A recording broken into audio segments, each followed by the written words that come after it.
6 Financial Tips. 1. Get paid what you are worth and spend less than you earn. If you want to get paid what you are worth and spend less than you earn, it's important to make sure you know what your job is worth in the marketplace.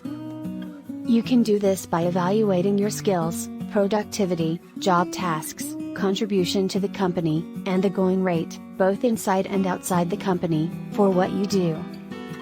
Even being underpaid by $1,000 a year can have a significant cumulative effect over the course of your working life. 2. Stick to a budget. A budget is key when trying to save money. You need to know where your money is going. Without a budget, it's difficult to set spending and saving goals. Whether you make a lot or a little money, setting up a budget is necessary. 3. Pay off credit card debt. Credit card debt is the #1 obstacle to getting ahead financially. It is easy to use credit cards and forget that it is real money that is being spent. Oftentimes people do not pay off their credit card balance quickly, which results in paying more for items than if cash was used. 4. Review your insurance coverages.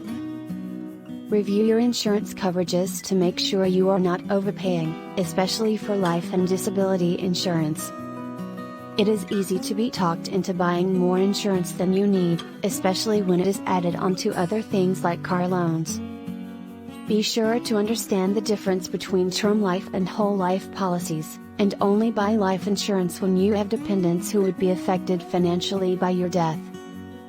5. Have a savings plan.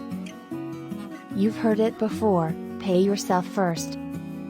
If you wait until you've met all of your other financial obligations before seeing what's left over for saving, chances are you'll never have a healthy savings account or investments. Resolve to set aside a minimum of 5% of your salary for savings before you start paying your bills. Better yet, have money automatically deducted from your paycheck and deposited into a separate account. 6. Invest. If you have extra money to invest, it is beneficial to put some of it into a retirement plan and a savings account.